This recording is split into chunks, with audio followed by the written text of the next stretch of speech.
พาทุกคนมาอัปเดตราคาสินค้าน้องมาเบิ่งกันว่าราคาแนวอยู่แนวกินบอนขายทรงนี่จะเป็นราคาเท่าใดปีกายนี่กับปีนี้ได้ขายดีคือกันบ่ปีใดคึกขึ้นกันบ้าเสอัวไหมคะเหลื่อมมองเลยอุ้ยอันนี้ป่าเอี้ยงปลาอ้อนป้าอันนี้แนวแซบตัวนี้นะเจ้าของขายสั่งขายนี่แหละเครื่องหมดเดิมอ้าวขายเมื่อแหละขายเครื่องนี่แหละไม่เกี่ยวโอ้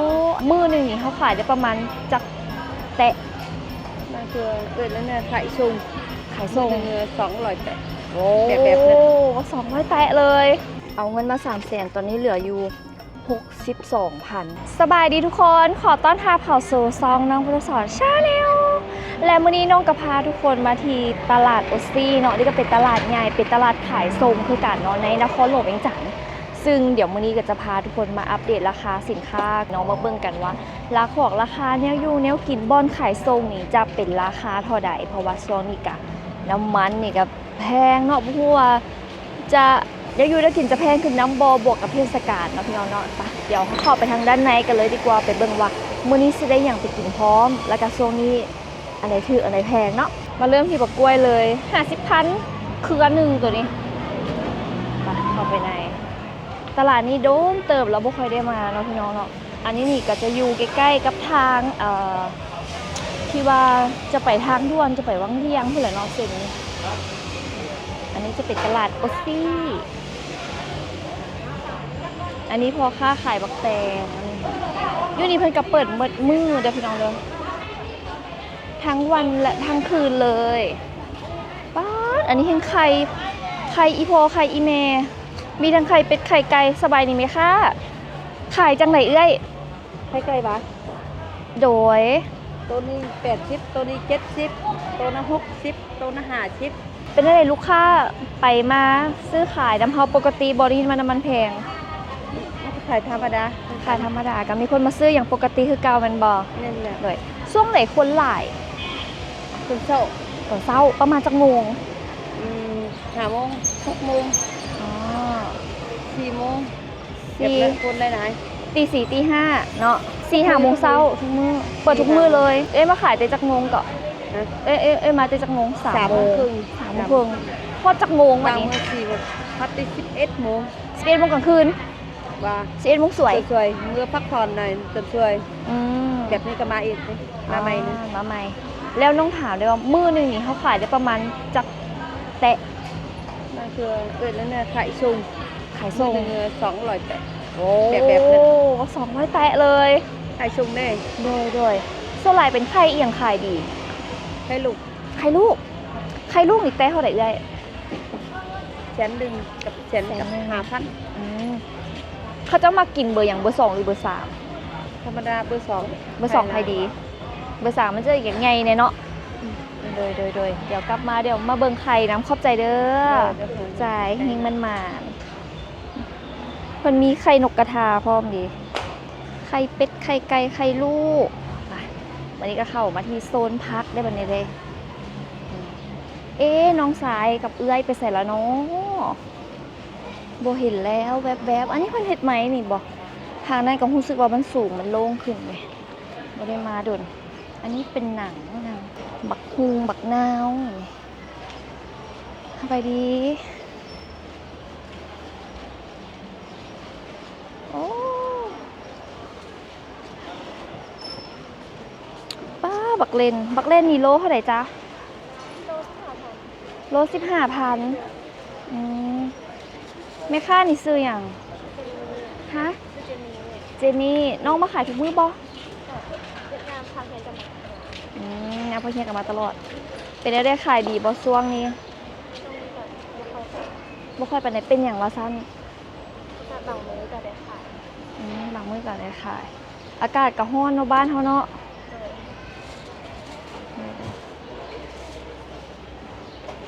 โล 15,000แม่เพิ่นยังกินอันนี้ซื้อไปกิน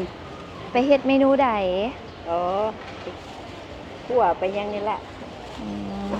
คั่วไข่คั่วอย่างนี้นะไปคั่วเอาไปเฮ็ดแจ่วซิโนบักรอบักเลน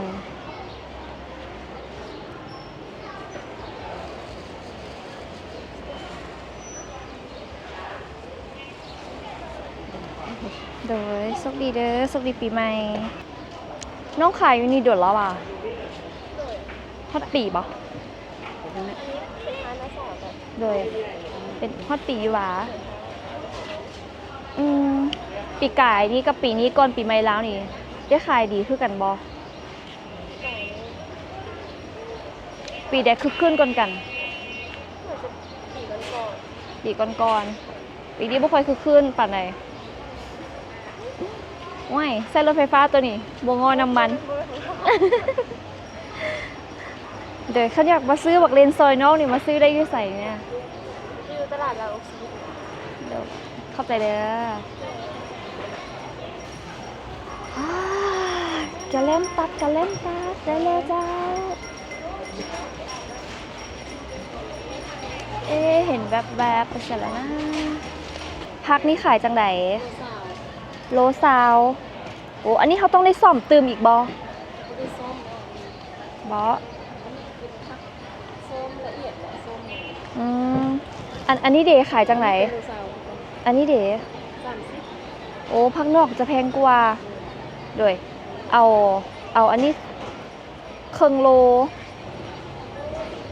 หรือว่าซุปผักแว่นดีวะเนาะเฮ็ดคนละถุงให้น้องได้บ่เอานี่ครึ่งอันนี้แม่นมาจะใส่ผักวังเวียงมาแต่วังเวียงพุ่นน่ะเอามาเท่านึงหลายบ่เอามาเท่าละประมาณ50,000เลยโอ้4-5 หมื่นหมดเลยบ่ว้าวช่วงสงกรานต์นี้เขาได้ขายอยู่ว่าไปแล้วช่วงสงกรานต์ปีกายนี่กับปีนี้เป็นอะไรยอดขายคือกันบ่ขายแบบนี้หรอโดยคือกันราคาดิเฮาน้ำมันแพงแบบสิเฮาได้ขึ้นบ่ราคาก็ปกติคือเก่าบ่ได้ขึ้นราคาครับประเทศครับขึ้นก็ขึ้นน้อยเดียวจากปีกายกับปีนี้ขึ้นน้อยนึงคือปีกายนี่ประมาณเท่าไหร่ปีกายนี่ซื้อของเขาอ่ะประมาณเขาส่งกันมื้อละแสนปีนี้110,000โอ้ใครจะบ่ขึ้นหลาย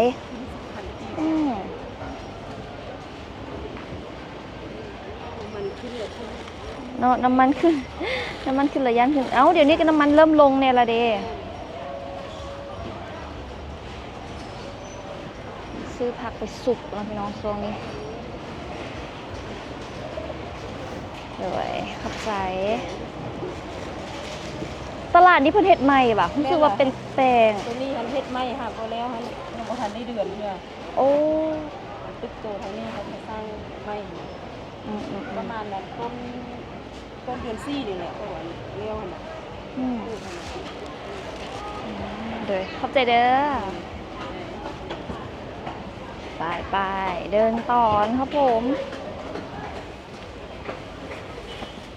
ผักมี4 ซองพี่น้องอันนี้ไม่อย่างอันนี้เขาจะอย่างเจ้าน้องไม่ดอกน้องไม่ส้มน้องไม่ดอกว่าซั่นอันนี้นอรันบ่หรือนออย่างนอรันโลละ38,000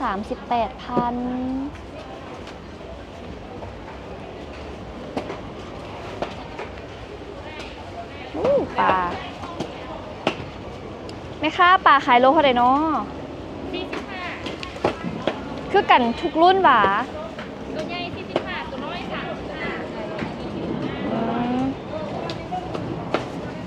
คั่วให้พร้อมหวา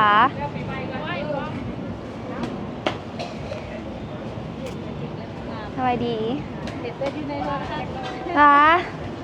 มื้อนี้ได้อย่างมื้อนี้ตัวจริงงามให้งามวะโอ้ยปากหวานให้เด้ในค่าแกแห่งผู้งามหรอวะเด่นอยู่ในโทรศัพท์ตัวเราอ้วนโอ้ยขอบใจหลายๆเด้ออันนี้เขาว่าการเจ้าถามราคาแทนราคาเท่าไหร่เนอะค่อยเองนี่ล่ะเท่าไหร่ยังปันนี้โลละ45,000อันตุกในไก่โอ้ยสร้างย่องได้เขินหมดแล้วอันนี้เขาจะเอิ้นว่าไส้ประมาณจากโลประมาณโลนึงก็มีหรือว่า8ขีดคือประมาณนี้ไส้จะขีดอันนี้ตัว นี่อ่ะประมาณโลนึง โอ้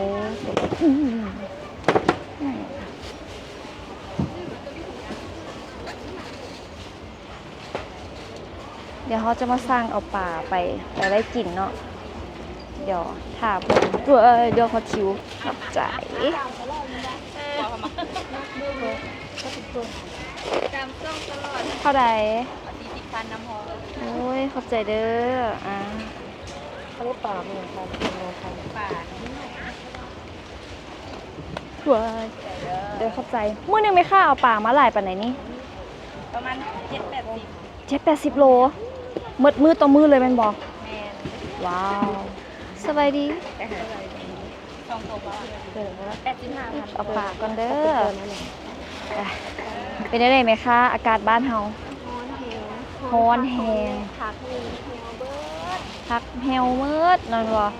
มาขายแต่จักโมงนี่นา มาขายตั้งแต่พุ่นล่ะ3 โมง4 โมงเช้า ห้วย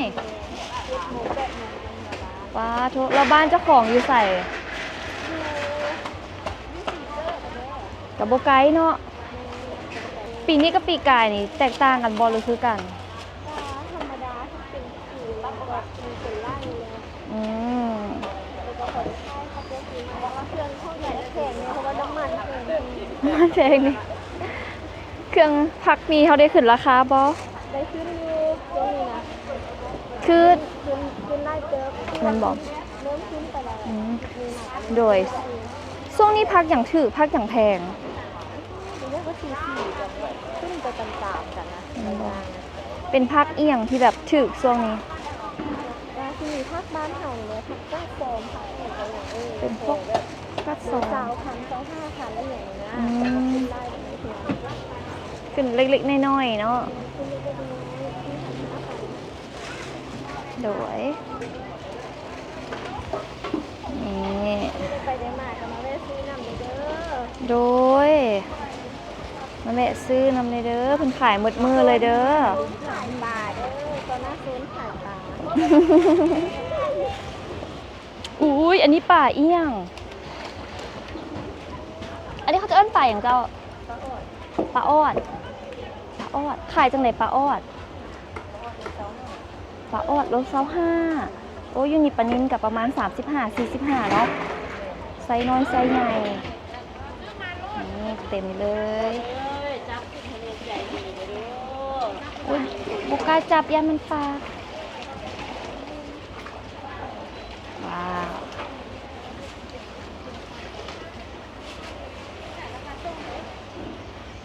ป้าเสอัวไหมคะเหลื่อมมองๆเลยเฮ็ดเองเลยบอกอันนี้ แม่แม่แม่ อืมเขาจะเอิ้นอัวอย่างอัวเครื่องบอกอัวอย่างเป็นอัวเครื่อง อันนี้ไม่อย่างแดงๆซีนคืออัวเครื่องนี่ขายจังไหน รุ่นแสนสาว โล100,000มีอัวเครื่องอัวหวานแมันบอโดยเขาจะเด้อเลาะคือเขา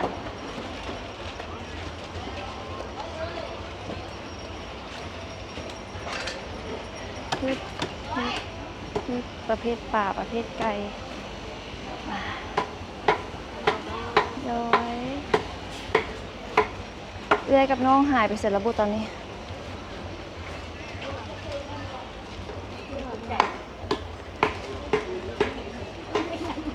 ตีนมันบรัวอยู่น้ำเลย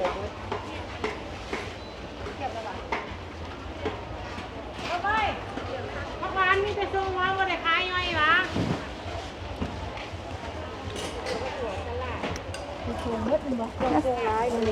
น้าสาวใครในเฮ็ดเฟือง เพื่อนรู้ละแสน โรลแซน น้ำละเศษ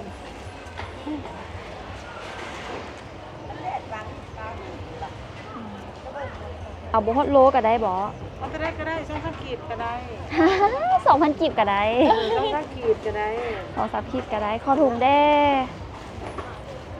มันก็นั่งเป็นคำหูกับร้านอยู่บ่ดื้อบ่ได้ร้านสิให้ ดื้อบ่ได้หลานสิให้ ยันร้านให้ แพงหลานก็จะเป็นตะแพงได้มาขายเครื่องซอยยายเนาะ โอ้ยมันก็ได้มากมื้อนี้แต่พอมันมีเบียกอยู่ตลาดเดี๋ยวพอมันกินเลี้ยง โอ้พอเฮ็ด กันหมดจังกันเลย กั กั บบ ที่มันมีตู้แล้วก็ออกมา อ๋อเอามาฝากมีตู้ไว้เนาะ แก ยากก้นมูนะท่านนะ ผู้ใด ผู้น้อยค่ะ ซื้อวันเท่าใดเนี่ยนะ บอกคนแรก ซื้อมาจากไหนจ๊ะ คุณมินตาวันนภาหรือเปล่าดูเจ็ดเรื่องแต่งนี่ต้องเพื่อนนี่บ่ได้แต่งบ่ได้ให้ใส่โดน เว้าแท้มักสวยมักงามเนาะ แต่งน่ะ อืม แต่งแต่เช้าทางแต่เช้าส่วนเซเลมานคิวออกบ่ได้สิตัวออกบ่ได้ โอ้ยเจ้ากระสร้างว่า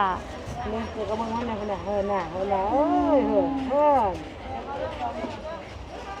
แม่ไปยังบอกแม่ป้าเลยแม่ไปกินท่อมจ้า ตู้กระได เป็น แม่นไห้บอกมึงบอกกะลามเซบอนค่ะนะคะ สั่งเขาเนี่ย เพื่อนมึงลินให้ยัง แม่ป้าหายแล้ว อืม แล้วมึงนางติดส่งติดเสื้อหัน อาใช้ชีพแล้วเนาะ โดย ยันลินมันเปื้อนทุกจักบ่เก็บบใต้เอาลงเลย พอดเอาแต่ดอกบ้านออกนี้นะคือแต่เขาเฮ็ดบ้านนี่บ่ 40,000 ขอบใจมันนะ ตอนนี้มันเงิน100,000ได้เฮ็ด ได้พัก ได้ป่าเดี๋ยวไปเลาะตื่มเขาอันนี้ถงแล้วจักหมื่นเจ้า20 โล เป่าต่อละ19 โลฝ่ายเจ้า ก็แล้วไปเป่าเท่าไหร่เจ้า ตัวนี้เป่า5.5 อืมไล่เม็ด ไล่เม็ดเบิดแล้วเหนื่อยยังไงที่ต่อไป โดยขอบใจ เอาบัวละพาสัก10,000ก็ได้บ่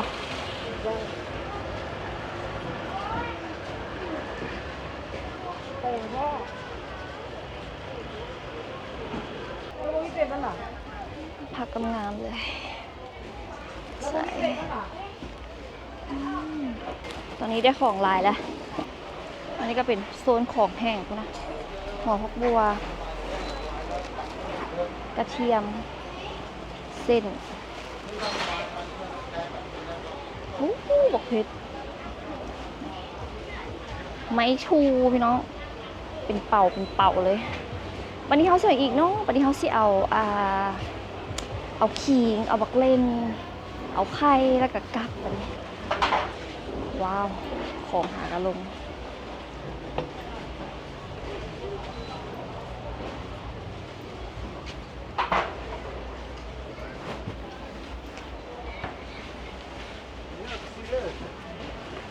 ไปซื้อ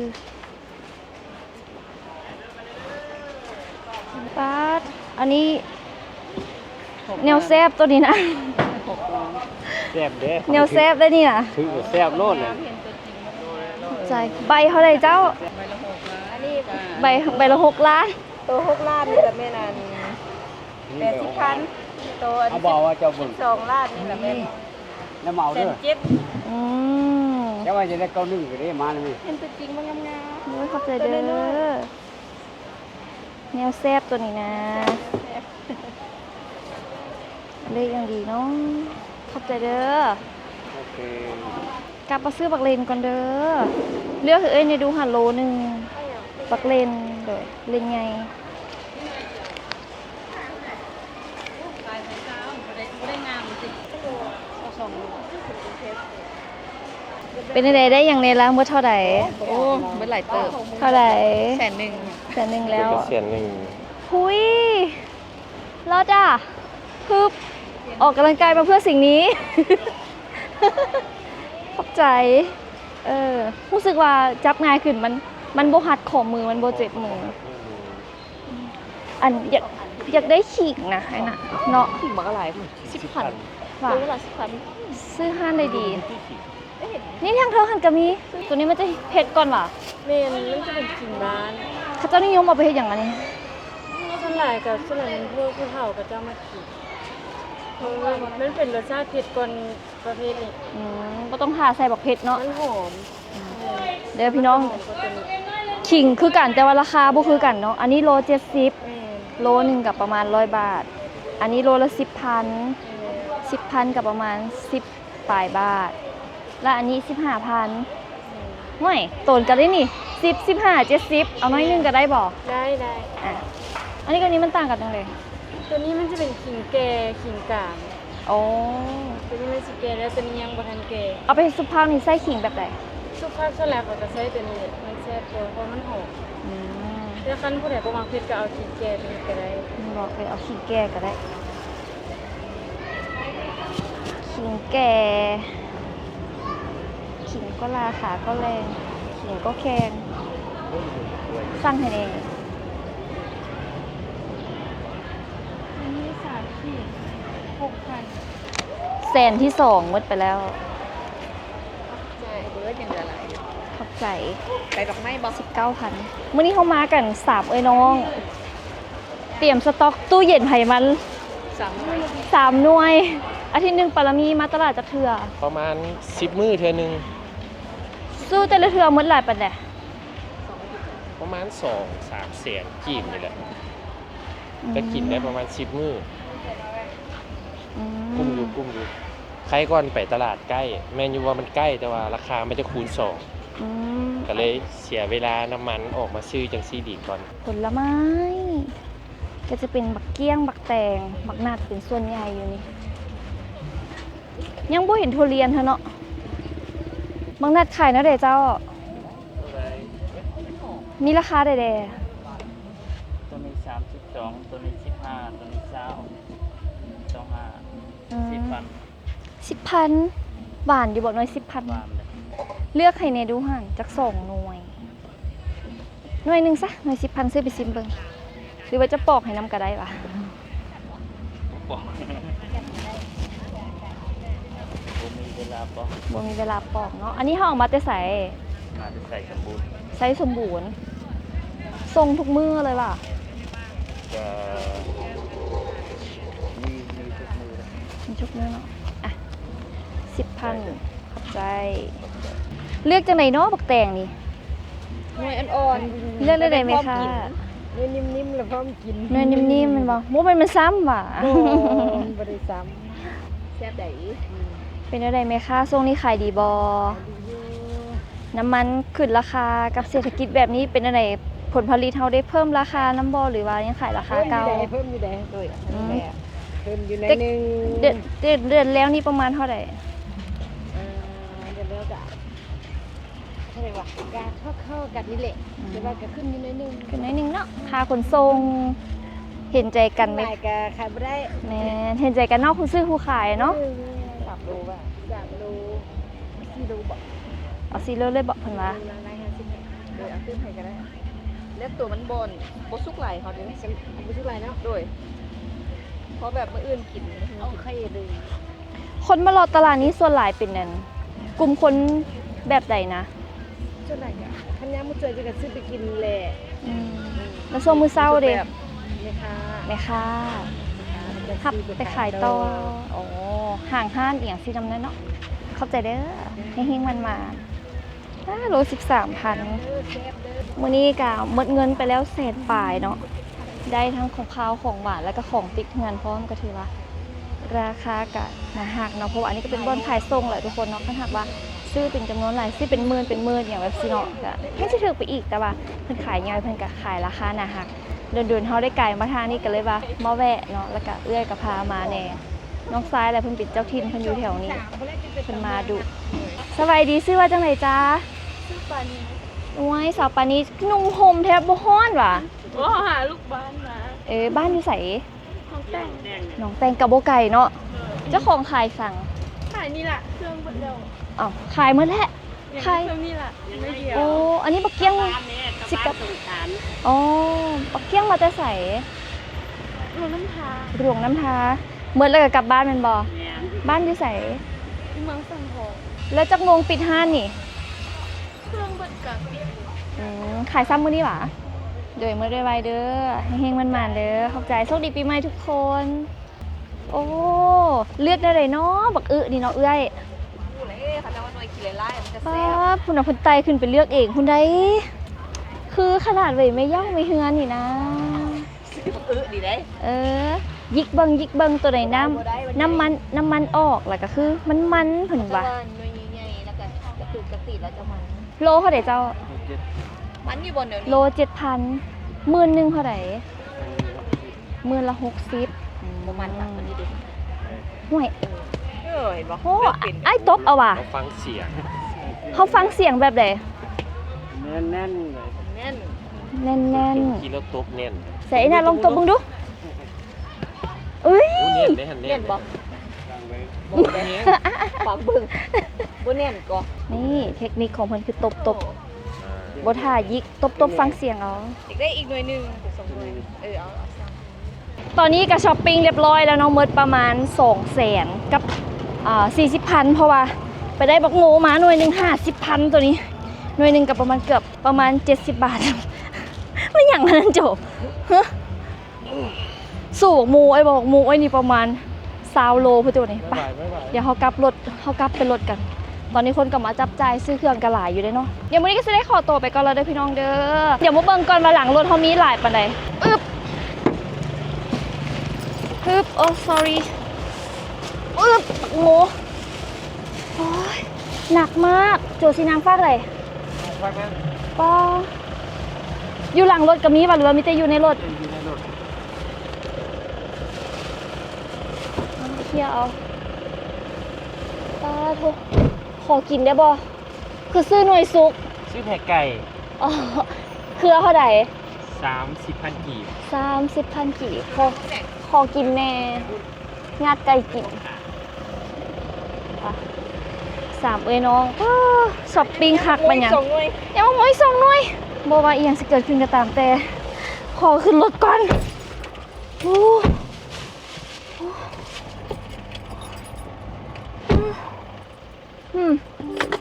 ฮะร้อนมากเลย เอาเงินมา300,000ตอนนี้เหลืออยู่62,000เนาะก็ถือว่าป้าได้ของมาหลายๆได้ปลาเป็นโตไอ้นางเมื่อเท่าไหร่ โอ้ยก็บ่จื้อฮู้แต่ว่ายืมน้อง100,000นึง อ๋อ แล้วโอนอีกประมาณ6-70,000นี่แหละ ไอ้โจเดี๋ยวมาเท่าไหร่ แสนซาว โจมาส่วนเช้าโอเคบ๊ายบายพี่น้อง